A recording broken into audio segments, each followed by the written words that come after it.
नमस्कार, मैं हूं निवेदिता। और मैं पंकज सक्सेना। स्वर्णांजलि के इस अंक में आपका स्वागत है। सिमट सिमट जल भरहि तलावा, जिमि सद्गुण सज्जहि पहि आवा। गोस्वामी तुलसीदास जी ने श्री रामचरितमानस में तालाब में भर रहे जल की सज्जनों में आ रहे सद्गुणों से तुलना की है। ऐसी ही एक तुलना प्रसिद्ध पर्यावरणविद अनुपम मिश्र ने अपनी पुस्तक आज भी खरे हैं तालाब में की है। एक सुंदर कथा से पुस्तक का आरंभ होता है। कूड़न किसान की पुत्री को एक दिन एक पारस पत्थर मिलता है। यह सत्यनिष्ठ परिवार वह पत्थर स्वयं के पास न रखकर राजा के पास ले जाता है। राजा भी उतना ही धर्मनिष्ठ है। वह कहता है कि जाओ, अच्छे अच्छे काम करते जाना, तालाब बनाते जाना। पंकज जी, जैसा कि इस कथा से ज्ञात होता है कि अच्छे कार्य का पर्याय ही तालाब बनाने से है, बांधने से है। जी, हमारे यहाँ तालाब बांधने को पुण्य का कार्य माना गया है। जल की हमारे लोक में और शास्त्र में क्या महत्ता है? जल की हमारे यहाँ लोक और शास्त्र दोनों में बहुत महत्ता है, परंतु चूंकि यह पुस्तक अनुपम मिश्र जी की है और उसी परिपाटी को ध्यान में रखते हुए वे शास्त्र को लोक से उसकी तुलना करते हैं। यह बताते हैं कि जो कथा वह लोक की कर रहे हैं वह शास्त्र में भी है, परंतु शास्त्र की ओर केवल इंगित करके वे लोक की ही कथा सुनाते हैं। तो उसी परिपाटी को आगे चलाते हुए मैं बातचीत करता हूँ। यह चौपाई जो आपने मानस से ली, यह चौपाई अनुपम मिश्र जी भी अपनी पुस्तक में लेते हैं और यहीं से पहले अध्याय की समाप्ति वे करते हैं। उसके बाद वे लोक परंपरा की बात करते हैं। तो पहले हम ऐसी ही एक बात करें कि जल के संवर्धन में हमारे संस्कृति में, हमारी लोक संस्कृति में क्या क्या हुआ था। बहुत सुंदर पुस्तक है ये और बहुत सुंदर ढंग से अलग अलग अध्यायों में इसे बांटा गया है। यहाँ प्रसंग है जलाशय बांधने का। अनुपम मिश्र जी कथा सुनाते हैं कि कैसे हमारे समाज में जल का महत्व है, हमारी लोक संस्कृति में जल का महत्व है, हमारे समाज, हमारी सभ्यता और हमारे जनमानस में किस प्रकार से जल की महत्ता है। और जलाशय बांधने की कथा जो वे सुनाते हैं बहुत सुंदर रूप से, उस कथा में हमारे धर्म, हमारे समाज, हमारी रीतियां, हमारी नीतियां, इन सब की कथा बड़ी सरलता से सुनाते हैं, बड़ी साहित्यिक दृष्टि से सुनाते हैं। तो आरंभ करते हैं उस बात का, उस स्थान से जहां से जलाशय बांधने की बात श्री अनुपम मिश्र जी करते हैं। तो यह प्रक्रिया चालू होती थी। हमारे यहाँ किसी नदी के ऊपर बहुत बड़े बांध की बातचीत इस पुस्तक में नहीं है। हमारे सभ्यता ने बहुत बड़े बांधों को बनाने के बजाय छोटे छोटे बांध, जो कई बार तो बरसाती नदियों और नालों के ऊपर बनते थे और कई बार तो वे किसी नदी और नाले के ऊपर ना होकर भी एक छोटे से ऐसे स्थान पर जहां पर वर्षा ऋतु का जल संचय किया जा सके। और यह एक ऐसी भूमि की बात है जहां मरुस्थल भी हैं, गुजरात और राजस्थान के मरुस्थल भी हैं, जहां एक एक बूंद का मूल्य बहुत अधिक है और उस एक एक बूंद का संचय करने का की प्रक्रिया हमारे यहाँ बहुत अच्छे से विकसित थी। तो बात आरंभ होती है तालाब बांधने से, जलाशय बांधने से। सबसे पहले एक ऐसा स्थान देखा जाता था जहां पर एक प्राकृतिक ढलान, एक ओर से मिट्टी को लिया जाता था, उसे खोदा जाता था, परंतु उसको कहीं फेंकने के लिए किसी आधुनिक वाहन की आवश्यकता नहीं होती थी। उस मिट्टी को वहीं से निकालकर एक ओर पाल बांधने का कार्य किया जाता था। वह पाल जहां से पानी रोका जाएगा। ये देखा जाता था कि आगौर क्या है, जहां से पानी आएगा उस स्थान को साफ किया जाता था। वहां पर ना तो शौच के लिए जाया जाता था, ना और कोई ऐसी गतिविधि होती थी जिससे पानी की शुद्धता पर कोई असर पड़े। दूसरी ओर था आगर, जहां पर पानी आकर इकट्ठा होता था और आगर से ही आरंभ होकर जलाशय बनने लगता था। जो पाल होती थी, पाल के ऊपर, जिसको हम मेड़ बोल सकते हैं, वहां पर किसी देवता का मंदिर बांधा जाता था। क्योंकि हमारे यहाँ प्रकृति और संस्कृति कभी भिन्न नहीं रहे, एक दूसरे से विपरीत नहीं रहे, तो वहां पर एक मंदिर अवश्य होता था। पाल पर जहां एक और संस्कृति है तो प्रकृति को दर्शाने वाले वहां पेड़ होते थे। और देवता के संरक्षण में, संस्कृति के संरक्षण में प्रकृति भी वहां होती थी। अगर आम के पेड़ लगाए जाते थे तो अमराई बनती थी, दूसरे पेड़ लगाए जाते थे तो भी छांव और पेड़ों का झुरमुट तो होता ही था। तो इस प्रकार से प्रकृति और संस्कृति तालाब की पाल पर ही हमें देखने को मिलती थी। इसके बाद एक निष्ठा शब्द का प्रयोग वे करते थे। जब तालाब पूरा भर जाता था वर्षा ऋतु में, तो उससे पानी के निकास की भी व्यवस्था देखना बहुत आवश्यक थी। जहां से वह निकास होता था उसे नेष्टा बोला जाता था। नेष्टा के बाद अगर एक दूसरा तालाब होता था जहां पर पानी जल संचित होता था, जल संचित होने के उस स्थान को भी एक तालाब का ही रूप दिया जाता था। और ऐसे करके कई बार तो इस श्रृंखला में इतने तालाब बन जाते थे कि 7 से 8 तक तालाब एक ही श्रृंखला में होते थे। राजस्थान में जो बहुत प्रसिद्ध घड़ीसर ताल है, वह ऐसा ही एक ताल था जिसमें कि एक के बाद 6 से 7 तक ताल थे। आज वे बाकी सभी ताल तो लगभग लुप्त प्राय हैं, केवल घड़ीसर ताल आज भी इतना पुष्ट है कि बचा हुआ है। इनमें और भी शब्द हैं जैसे टापू, खुरा, नागी यष्टि, जी इन पर भी प्रकाश डालिए। जी। कई बार जो मिट्टी निकाली जाती थी तालाब बनाने के लिए, उसे पाल पर जब डाला जाता था तो पाया जाता था कि पाल तो जितनी ऊंचाई का हमें आवश्यकता है वह बन चुकी है, उसके बाद भी मिट्टी वहां है, तो उस मिट्टी को भी फेंका नहीं जाता था, ऐसे ही कहीं भी डाला नहीं जाता था। तालाब के मध्य में उसे एकत्रित किया जाता था जिससे कि टापू बनाए जाते थे। ऐसे कई तालों में, ऐसे कई जलाशयों में जो आपको आज द्वीप दिखते हैं, वे केवल प्राकृतिक ही नहीं इस प्रकार से भी बनाए जाते थे। उन टापुओं पर कई बार कोई मंदिर बांधा जाता था, कोई पेड़ लगाए जाते थे। और खुरा? खुरा एक ऐसी व्यवस्था थी कि जब वर्षा ऋतु होती है तो हम यह देखते हैं कि बहुत मटमैला पानी और जिसमें बहुत मिट्टी और अशुद्धता, जिसे हम अशुद्धता तो नहीं कहेंगे परंतु मिट्टी बहुत मिली हुई और कंकड़ पत्थर, मटमैला पानी ही आके आगर में एकत्रित हो रहा है। उससे बचाने के लिए एक ऐसा भाग होता था आगौर में जिसमें बड़े बड़े पत्थर, बड़े और छोटे पत्थरों का जमावड़ा एक साथ लगाया जाता था। जब उनसे होकर पानी बहकर आगर में आता था तो बड़े कंकड़ पत्थर वहीं एकत्रित हो जाते थे, वहीं रुक जाते थे और केवल शुद्ध पानी आगे आता था। इसमें कोई बहुत बड़ी तकनीकी की आवश्यकता नहीं थी, इसमें बहुत धन के खर्चे की आवश्यकता नहीं थी, केवल समाज के उस ज्ञान की जो लोक परंपरा से चलता आ रहा है उसी की यहाँ प्रयोग करके और वे इस परंपरा को आगे बढ़ाते थे। जब कभी जल का स्तर बहुत ऊंचा हो जाता था तो एक यंत्र वहां पर लगाया जाता था, पाल के ऊपर एक स्तंभ लगाया जाता था। अगर उस स्तंभ से पानी ऊपर चला जाए तो उसे पाले का आना कहा जाता था। उस वहीं से हमारा वह प्रयोग आया है, पाला पड़ जाना। उसका कारण ही है, उसका अर्थ ही माना जाता था कि बहुत विनाश होने वाला है। एक नागयष्टि यंत्र भी होता था जिसे तालाब के कुछ स्थानों पर ऐसे लगाया जाता था, उसमें कई चिन्ह होते थे। इस नागयष्टि यंत्र पर जो चिन्ह थे, उन चिन्हों से ऊपर अगर जल का स्तर बढ़ता था तो गांव वालों को पता चल जाता था कि उन्हें करना क्या चाहिए। अपरा को चलाना चाहिए। अपरा किसे कहते थे? जो निष्ठा जो बनी जब उससे जल का बहना और दूसरे ताल में जाना, उस प्रक्रिया को जब जल एक तालाब से होकर दूसरे तालाब में जाता है उसे अपरा चलना कहते थे। तो इस प्रकार से बहुत ही सुंदर यहाँ पर एक प्रक्रिया थी जिसे पूरा समाज मिलकर करता था। पूरे भारत में इस प्रक्रिया को अलग अलग नामों से बोला गया है। इस प्रक्रिया में लगभग सभी जातियों का योगदान होता था और सभी समुदायों का योगदान होता था। किसी स्थान पर इसे हलमा बोला गया है, भीलों में इसे हलमा कहा गया है। इस बुलावे के भी नाम होते थे, हर स्थान के अनुसार अलग अलग नाम होते थे। तो जैसे ग्रामीण इलाकों में बुलावे पड़ते लोगों को इस पुण्य कार्य के लिए बुलाया जाता था और सभी जातियां आपस में मिलकर यह कार्य करती थी।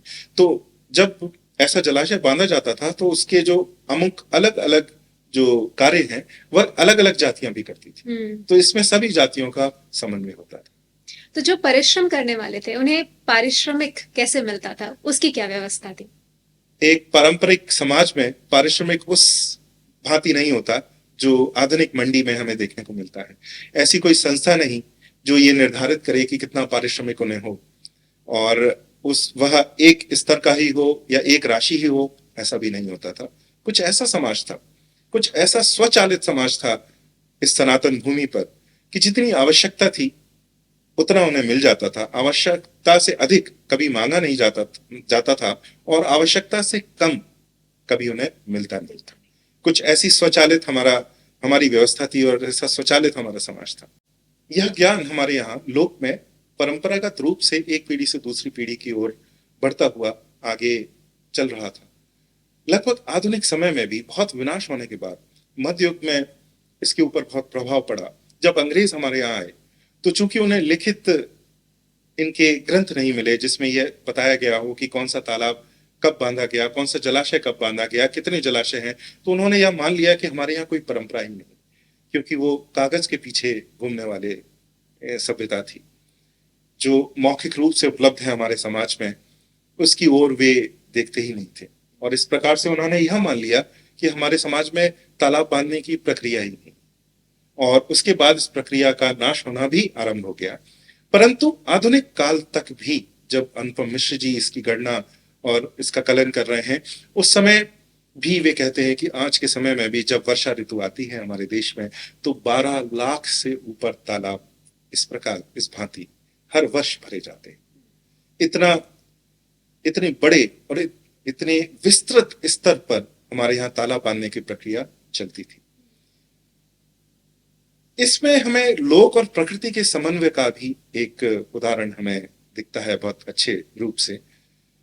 मोढेरा में अगर आप जाके देखें, मोढेरा का जो सूर्य मंदिर है गुजरात में, तो बहुत शिल्पकला वास्तुकला उस मंदिर की तो बहुत अच्छी है ही। उसके सामने एक कल्याणी बनी है। गुजरात और राजस्थान में जैसा हम सब जानते हैं बावड़ी बावली वाव की जो परंपरा है बहुत विस्तृत रूप से सब स्थानों पर प्रचलित है, और मोढेरा मंदिर के सामने भी ऐसी ही कल्याणी है। हर मंदिर के सामने लगभग एक जलाशय और जल स्रोत तो होता ही था। मोढेरा के मंदिर के ठीक सामने एक ऐसा जलाशय है जिसमें पग पग पर छोटे छोटे मंदिर बांधे गए, और जिस प्रकार जो मंदिर ऊपर है उसी प्रकार का जलाशय कल्याणी नीचे की ओर देखता है। अगर आप उस मंदिर को ठीक उल्टा कर दें और भूमिगत कर दें और नीचे ला दें तो वैसा ही आपको ढांचा देखने को जलाशय के अंदर मिलेगा जैसा ढांचा ऊपर मंदिर में देखने को मिलता है। तो यहाँ हमें एक और स्थान पर प्रकृति और संस्कृति के मिलन और उनके पग भर चलने का उदाहरण मिलता है। जिस प्रकार से ऊपर संस्कृति मंदिर बना रही है उसी प्रकार से नीचे प्रकृति का संवर्धन हो रहा है, जिस प्रकार से ऊपर संस्कृति का संवर्धन हो रहा है। इसमें प्रतीकात्मकता भी है। जल जन का प्रतिबिंब है जी। जो मढ़ेरा से इसी उदाहरण से अगर हम आगे बढ़ाएं तो जलाशय किसी मंदिर में अवश्य होता था और उसके पास एक वन भी होता था। प्रकृति का संवर्धन संस्कृति के संवर्धन के साथ ही चलता था। जी, बहुत सुंदर। हमारे यहाँ तालाब बांधने को इतना महत्व दिया जाता था कि विभिन्न नगरों का नामकरण जलाशयों पर जल के ऊपर ही हुआ है। सर संस्कृत शब्द सरस से बना है। तो दर्शकों को कुछ हम उदाहरण बताते हैं, जैसे अमृतसर, ताल से नैनीताल, पोखर से नेपाल में पोखरा, चौघरा तिघरा, पल्लव से पलवल, आगरा, सागर, कितने सारे नगरों के नाम जल के ऊपर हैं। इस पुस्तक को जो पढ़ेंगे वे यह पाएंगे कि लगभग 50% से अधिक हमारे नगरों और ग्राम के जो नाम है कहीं ना कहीं वे जल से जुड़े हुए। इतना महत्व हमारे समाज में जल का था। पंकज जी, अनुपम मिश्र जी इस पुस्तक में बताते हैं कि तालाब बांधने के कार्य में अलग अलग जातियों का योगदान होता था। मीणा, गोंद, गजधर, सिलवटा, सोनकर, कोली, तो और इन्हें वास्तुकारों का भी इनमें से कई जातियों को पद दिया गया। तो क्या जो जाति व्यवस्था थी वह इस कार्य के आड़े आती थी या फिर इसमें सहयोग देती थी? जैसा इस पुस्तक को पढ़कर हमें ज्ञात होता है वह आड़े तो नहीं आती थी बल्कि सहयोग ही करती थी। क्योंकि जो संस्था यहाँ पर कार्यरत थी वह जाति ही थी। जाति के ही आधार पर जातिगत संस्थाओं को ही बुलाया जाता था, बुलावा दिया जाता था एक जलाशय बनाने के लिए। जलाशय बनाने में जो अलग अलग कार्य हैं वह अलग अलग जातियों को दिए जाते थे। तो कोई मिट्टी खोदता है, कोई पाल डालता है, कोई पेड़ लगाता है तो कोई मंदिर बांधता है, कोई मंदिर बांधता है तो कोई उस मंदिर में वहां पूजा अर्चना के लिए आता है। और जब पेड़ होते हैं, वन बनता है और जलाशय होता है, तो उसमें बहुत सारी अलग जातियों के काम होते हैं, कहीं फल, कहीं सब्जी, कहीं शाक, और इस प्रकार से बहुत सारी जातियों के कार्य तालाब बनाने, उसका संवर्धन करने में उनका कार्य होता था। जिन यंत्रों का प्रयोग होता था तालाब बांधने में, उन यंत्रों का भी अलग अलग जातियों के से वे यंत्र आते थे, तो उन्हें भी यह कार्यभार संभालने को दिया जाता था। जी, तो अमुक जाति किसी अमुक यंत्र पर सिद्धहस्तता अगर पाए हुए है, तो उसका स्थान तो इस प्रक्रिया में, इस व्यवस्था में बहुत गहरा होता ही था। इस प्रकार से भिन्न भिन्न जातियों को जोड़ा जाता था। जब वहां पर टापू बनाया जाता था एक जलाशय के बीच में, तो उसमें भिन्न घरों से, भिन्न समुदायों से मिट्टी लाकर डाली जाती थी। जब जलाशय बांधा जाता था, तो उसमें भिन्न भिन्न स्थानों से जल लाकर डाला जाता। तो इस प्रकार से समाज में समन्वय किया जाता था जलाशय बांधने की प्रक्रिया से। और कर्तव्य बोध यहाँ पर इतना गहरा था कि दंड की प्रक्रिया और पुरस्कार की प्रक्रिया दोनों से ही कर्तव्य बोध को तालाब बांधने से, जलाशय बांधने से जोड़ा जाता था। जिस प्रकार जिन जातियों का योगदान तालाब में होता था, उन्हें बहुत सम्मान मिलता था। समाज उन्हें भांति भांति से पुरस्कृत करता था। कभी उन्हें कहीं भूमि दी जाती थी, कभी उन्हें कोई और पुरस्कार मिलता था, और समाज में उनकी बड़ी प्रतिष्ठा होती थी। यहाँ तक कि कुछ जातियां तो तालाब बनाकर ही ब्राह्मण के स्तर तक पहुंच गए। अच्छा, ये भी था। जी, यह भी था। और समाज में स्तरों, एक स्तर से ऊंचे स्तर पर जाने के लिए तालाब बनाने की प्रक्रिया का प्रयोग होता था। तो इस प्रकार से जन स्वभाव से कर्तव्य बोध को जोड़ना, कर्तव्य बोध से तालाब बनाने को, जलाशय बांधने को जोड़ना, इस प्रकार से जल संवर्धन की प्रक्रिया समाज की व्यवस्था में बहुत गहराई से बुनी गई थी। यह तो एक पक्ष हुआ। और भी रुचिकर इसका जो दूसरा पक्ष है वह यह कि दंड की प्रक्रिया को भी तालाब बांधने से जोड़ा गया। अगर कोई व्यक्ति अथवा कोई समुदाय और एक परिवार, एक कुनबा अगर कोई अपराध करता था, तो जाति की जो नियम होते थे, उन नियमों के अनुसार उन्हें दंड मिलता था कि वे तालाब बांधे। उससे भी समाज का भला हो। समाज का भला होता था। जैसा हमने इस अंक के आरंभ किया कि राजा जब अपनी प्रजा से कह रहा है कि अच्छे काम करते जाना, तालाब बांधते जाना, यहाँ भी पुरस्कार का नाता है तालाब बांधने से। जब हम ये देखते हैं कि समाज में एक स्तर से ऊपर जाना और समाज में बहुत सम्मान पाने की प्रक्रिया, ब्राह्मण बनने की प्रक्रिया को भी जलाशय बांधने से जोड़ा गया है, और वहीं दंड देने की प्रक्रिया को भी जलाशय बांधने से जोड़ा गया है। यह इतनी सुंदर बात है कि कदाचित हम इसकी महत्ता समझ ना पाए, और उसमें हमें और भी गर्व होना चाहिए, जो कदाचित अभी हमें नहीं होता है। जो आधुनिक विधिक प्रक्रिया है वह ध्यान देती है दंड देने पर। उसे इससे कोई अर्थ नहीं कि दंड के बाद दो समुदाय जिनके बीच में यह द्वंद्व, यह विवाद हुआ है, वे एक दूसरे के साथ मिलकर कैसे रहेंगे। इस प्रकार से यह जो आधुनिक दंड प्रक्रिया है, वह दो समुदाय के बीच में, दो कुटुंबों के बीच में, दो व्यक्तियों के बीच में कटुता पैदा करने के अलावा बहुत ही कम कार्य करती है। जबकि जब हम समाज की व्यवस्था को देखें, जब हम जाति की व्यवस्था को देखें, जब हम इस प्रकार के पारंपरिक समाज की व्यवस्था को देखें, तो उनका जो लक्ष्य होता है वह लक्ष्य होता है कि दंड के बाद भी न्याय तो मिले, पर न्याय देने के बाद भी दो समुदाय एक दूसरे के साथ कैसे मिलकर रह पाए, आगे का पथ किस प्रकार से स्पष्ट हो, इस पर उनका ध्यान रहता है। यहाँ पर हमने देखा कि तालाब बांधने की प्रक्रिया को दंड नीति से भी जोड़ा गया है। तो यह दंड तो है, उस व्यक्ति को तो बहुत कठोर परिश्रम करके तालाब बांधना पड़ेगा, पर कदाचित 10 वर्ष बाद जब वह इस बात को सोचेगा कि उसने दंड की प्रक्रिया स्वरूप ही सही पर एक तालाब को बांधा, तो वो समाज में सकारात्मक विचार के अलावा और कुछ नहीं बहाएगा। तो ऐसी सुंदर प्रक्रिया हमारे समाज जी, में। जन स्वभाव में स्वभाव जी, लेकर जन स्वभाव में स्वभाव, और उसे कर्तव्य बोध से जोड़कर, जल संवर्धन से जोड़कर, प्रकृति और संस्कृति के संवर्धन से जोड़कर हमारे यहाँ इस प्रक्रिया को देखा गया है। इसमें प्रत्येक जो जाति थी उसको प्रतिष्ठा, उसे गरिमा भी प्रदान की गई थी। जी, और जैसा कि आपने बताया, उन्हें पुरस्कृत किया जाता था, विवाह इत्यादि अवसरों पर भी उन्हें बुलाया जाता था जी। और उन्हें सम्मानित किया जाता था।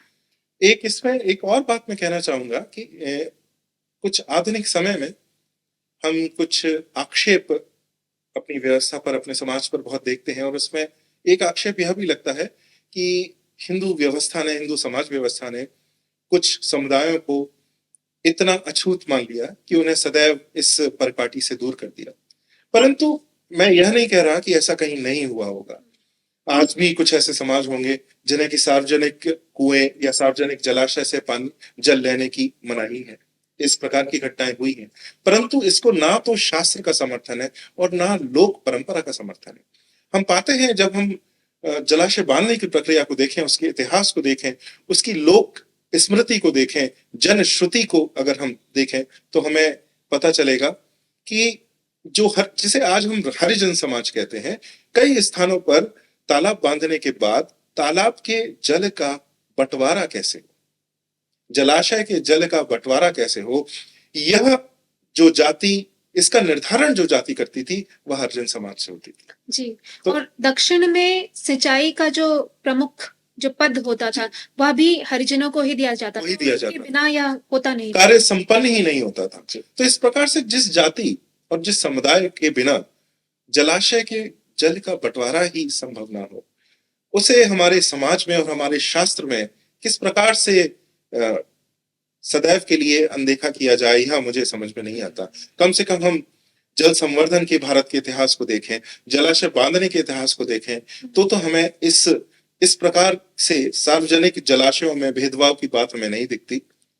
एक बार फिर अगर हम कहें, तो इसका अर्थ यह नहीं है कि ऐसी घटनाएं हुई नहीं है अथवा होती नहीं है, परंतु इसको ना तो शास्त्र का समर्थन है, ना शास्त्रीय परंपरा का समर्थन है, और ना लोक परंपरा का समर्थन है। जी, यह बात दर्शकों को बताना आवश्यक था। जी।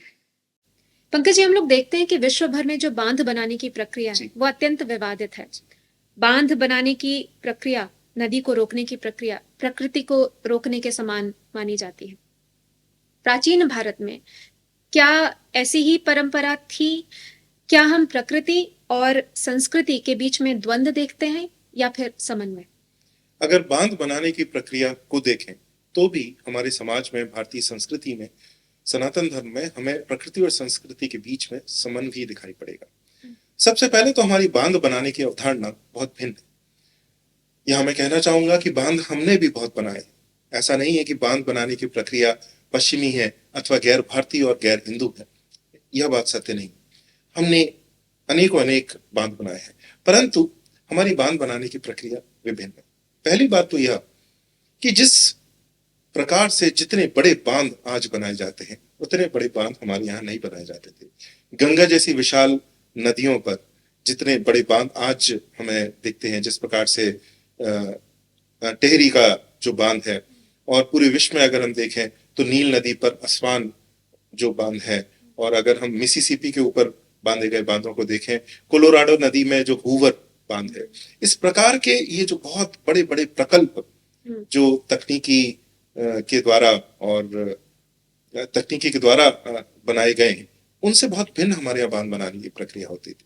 सबसे पहले तो हम इतने बड़े जल स्रोतों पर बांध बनाने के बजाय छोटे छोटे स्रोतों पर बांध बनाते थे। यह बात बड़ी वैज्ञानिक रूप से सत्य है कि बहुत बड़े जलाशय बनाने के अपितु अगर बहुत छोटे छोटे कई जलाशय बनाए जाएं, तो वहां के जो समुदाय हैं, उनको जल का अधिक लाभ मिलेगा। क्योंकि एक बहुत बड़ा तालाब है और उस पर जितने व्यक्ति और जितने समुदाय उसका जल का लाभ उठा सकते हैं, अगर उतनी ही जल राशि को बहुत छोटे छोटे तालाबों में बांटा जाएगा, तो उससे कई गुना अधिक लोग उस जल का लाभ उठा सकेंगे। तो इस प्रकार से भारत में बहुत बड़े जो तालाब बांधने के बजाय बहुत छोटे छोटे तालाबों को बांधने की प्रक्रिया होती थी। जैसा हमने पहले भी चर्चा की, लाखों तालाब बांधे जाते थे, ना कि जो चीन में थ्री गॉर्जीस कैनियन पर जो एक बड़ा बांध बांधा गया है यांगजी नदी पर, इस प्रकार के बांध बांधे जाते थे। इसके बहुत लाभ भी होते थे। पहली बात तो ये कि बांध बनाने की प्रक्रिया जाति, समुदाय और समाज के बीच थी, राज्य के बीच नहीं। इसमें कोई बहुत बड़ी संस्था की आवश्यकता नहीं थी। जाति के पास जितने शक्ति थी, उससे ही यह बांध बनाया जा सकता था, तालाब बांधा जा सकता था। एक गांव के अंदर जितनी शक्ति थी उससे ही तालाब बांधा जा सकता था। राज्य के ऊपर आश्रित यह समाज या समुदाय, हमारे समुदाय कभी भी नहीं थे। तो इसको जैसे ही हम इस तालाब बनाने की प्रक्रिया को बहुत छोटे स्तर पर लेकर आए, गांव गांव तक लेकर आए, तो सबसे पहले यहाँ गांव वालों का, हर व्यक्ति और समुदाय का सशक्तिकरण हमें देखने को मिलता है। बजाय कि वे राज्य पर आश्रित रहें और यह बाट जोते रहें कि कब राज्य की संस्था आएगी और वहां एक बड़ा सा तालाब बांधेगी अथवा कोई बड़ी सी नहर लाएगी, बड़ी सी नदी से जल को चुरा कर अनुपम मिश्र जी की भाषा में हमारे पास तक लाएगी, उसके इसकी प्रतीक्षा किए बिना वे जल का संरक्षण, जल का संवर्धन वहीं हर गांव में, गांव के स्तर पर ही करते थे। तो इस प्रकार से बांध बनाने की प्रक्रिया में हमारे यहाँ जो पश्चिम की और जो आधुनिक प्रक्रिया है वहां से बहुत भिन्न बांध बनाने की प्रक्रिया हमारे यहाँ थी। तो प्रकृति के संवर्धन को एक धार्मिक व्यवस्था के साथ यहाँ कैसे जोड़ा जाता था? हर तालाब के ऊपर, पाल के ऊपर, जैसा पहले भी हमने चर्चा की, मंदिर होता ही था। और जो हमारी वर्ण व्यवस्था है उस वर्ण व्यवस्था में भी ब्राह्मणों का स्तर वे जातियां पा सकती थी जो तालाब बांधती थी। देवताओं का, ऐसा अनुपम मिश्र जी बहुत सुंदर भाषा में कहते हैं कि तालाब की रक्षा देवता और मनुष्य स्वयं मिलकर करते थे। तो जहां तालाब बांधा जाता था वहां पर जो यंत्र लगाए जाते थे, जो स्तंभ लगाए जाते थे, उन पर चिन्ह जो होते थे जहां से हमें बाढ़ आने की आशंका हो सकती है, उन सब पर किसी देवी देवता का छोटा सा मंदिर बांधा जाता था अथवा छोटी सी आकृति होती थी। घटोइया बाबा की प्राण प्रतिष्ठा होती थी। घटोइया बाबा की प्राण प्रतिष्ठा होती थी। तालाब में प्राण है ऐसा माना जाता था। तो जिस प्रकार से एक मंदिर की प्राण प्रतिष्ठा होती है, उसी प्रकार से तालाब की भी प्राण प्रतिष्ठा होती है। और ऐसा कहा जाता था कि जिस प्रकार से गर्भगृह में मूर्ति और विग्रह के बिना मंदिर अधूरा है, उसी प्रकार से तालाब में पाल के ऊपर पेड़ों के झुरमुट के बिना तालाब अधूरा है और उसके अंदर कोई आत्मा नहीं मानी जाती थी अगर पेड़ वहां पर नहीं होते थे। ऐसा माना जाता था, कहा जाता था कि होड़ लगती थी कि जो वन वहां बना है पाल के ऊपर, वह अधिक समय तक बना रहेगा अथवा वह जलाशय अधिक समय तक बना रहेगा।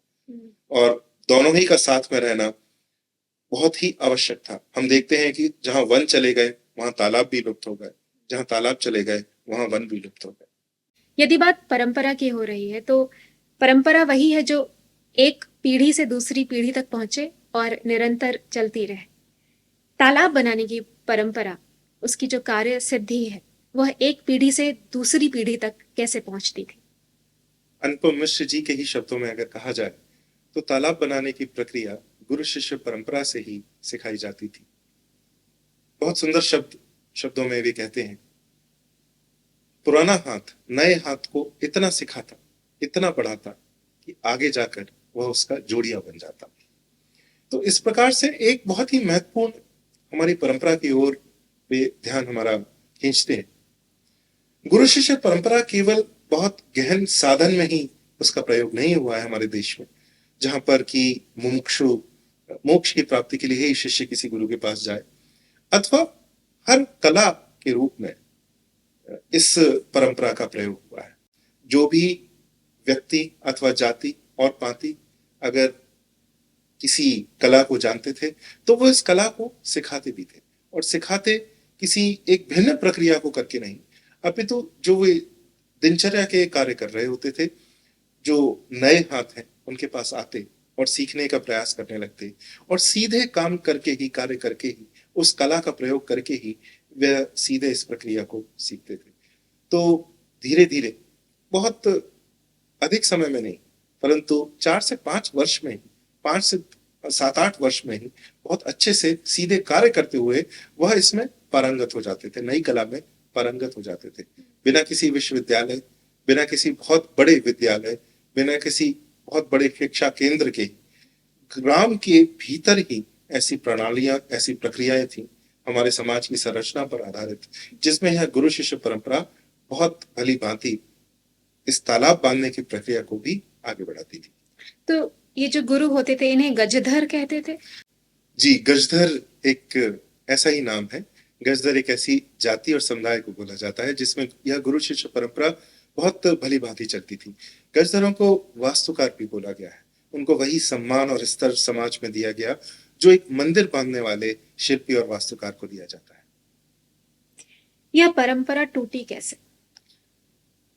पहले तो मध्य युग में बहुत सारे आक्रमण हमारे समाज के ऊपर हुए, और जब इतने बड़े स्तर पर समाज का विध्वंस होता है, जब उसके मंदिर तोड़े जाते हैं, और जैसा हमने चर्चा की कि हमारे यहाँ संस्कृति और प्रकृति साथ साथ ही पग भर कर चलते थे, तो जब संस्कृति का विनाश हुआ तो प्रकृति का भी विनाश हुआ। जब सांस्कृतिक ढांचों का विनाश हुआ तो प्राकृतिक ढांचों को भी बहुत हानि पहुंची।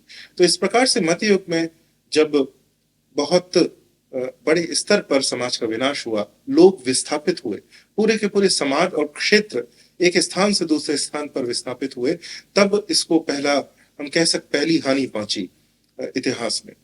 उसके बाद उससे भी गहरी हानि तब पहुंची जब अंग्रेज इस देश में आए, और उन्होंने यहाँ की मूल परंपरा को जाने बिना, पढ़े बिना, उसे कागज पर ना लिखे होने के कारण यह मान लिया कि यहाँ कोई जल संवर्धन की प्रक्रिया ही नहीं, कि कोई व्यवस्था ही नहीं, और वे अपनी व्यवस्थाएं लेकर आने लगे। हम पाने लगे कि धीरे धीरे उन व्यवस्था को जो समाज संरक्षित करता था, उनको संरक्षण मिलना बंद हो गया, क्योंकि राज्य उसमें हस्तक्षेप करने लगा। जहां पर निष्ठा हुआ करती थी, जहां पर आगौर हुआ करता था, वहां पर नए नए ढांचे बनाए जाने लगे। पानी, जल अपना पथ कभी नहीं भूलता, और वहां पर आधुनिक ढांचे बना देने के कारण आज भी जब बाढ़ आती है तो जल वही पथ लेता है, और इस प्रकार से मानव समाज को भी बहुत हानि होती है। प्रकृति की हानि तो होती ही है। हम हर वर्ष यह देखते हैं कि भारत के किसी महानगर में बहुत सारा जल एकत्रित हो जाता है थोड़ी बहुत वर्षा में। चेन्नई में जहां पर जल की इतनी कमी है, वहां पर जब वर्षा होती है पर्याप्त मात्रा में, तो पूरे पथ पर बाढ़ आ जाती। उसका कारण ही है कि जो तालाबों जो एक दूसरे से जुड़े हुए थे, जो उनकी श्रृंखला होती थी, उस श्रृंखला के पथ में ही ढांचे बना दिए गए। उनके आगौर में, उनकी निष्ठा में, उनके भिन्न भिन्न भागों में वह ढांचे बना दिए गए।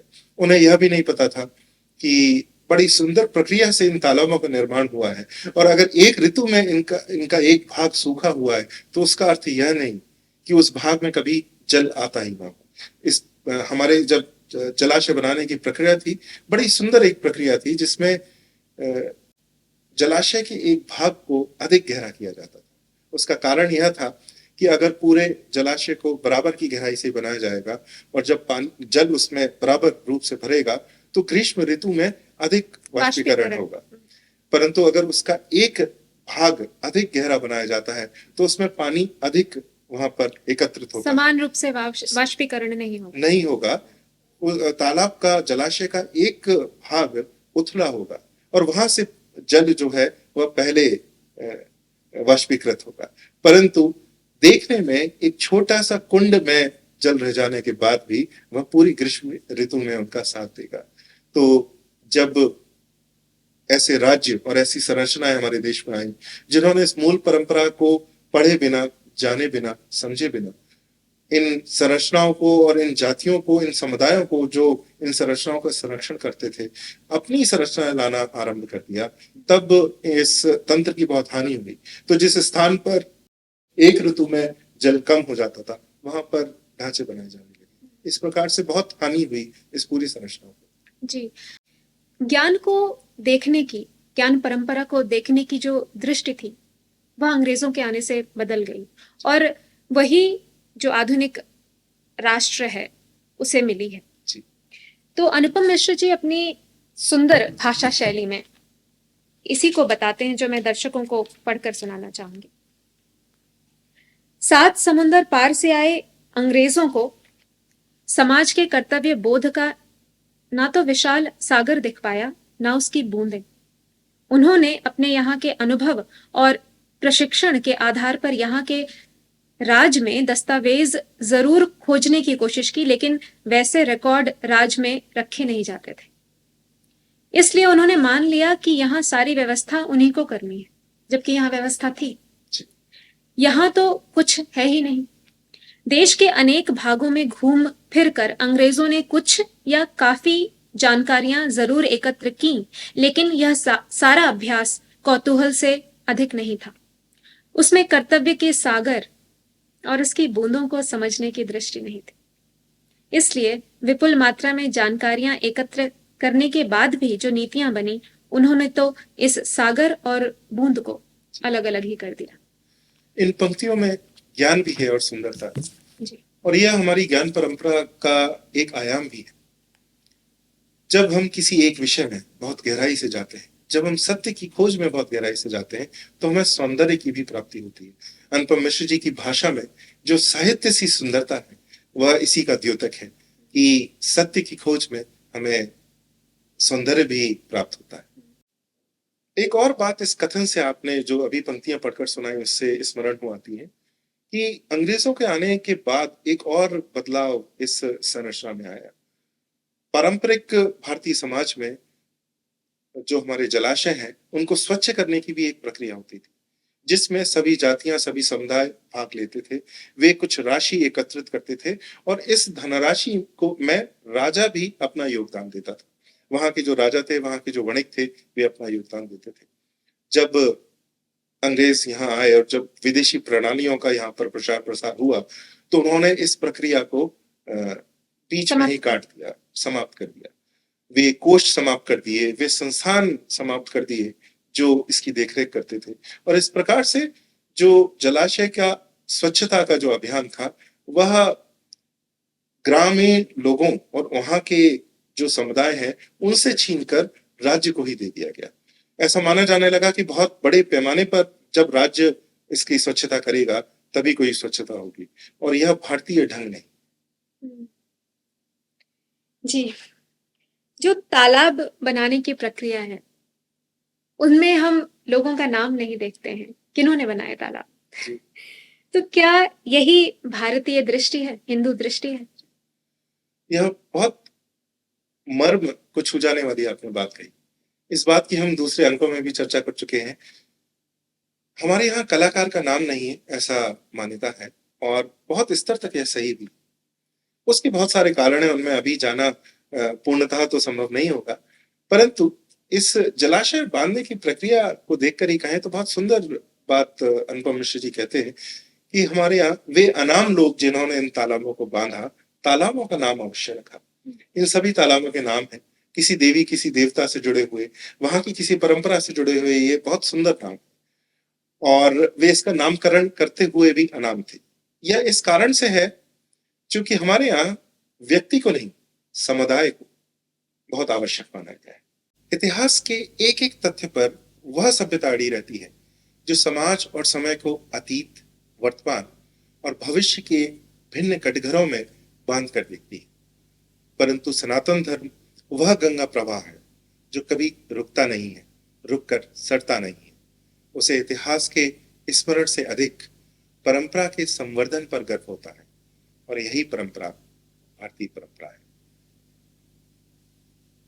भारतीय परंपरा की दृष्टि से एक ऐसी ही साहित्यिक कृति हम अगले अंक में देखेंगे। हमसे जुड़े रहिए। नमस्कार।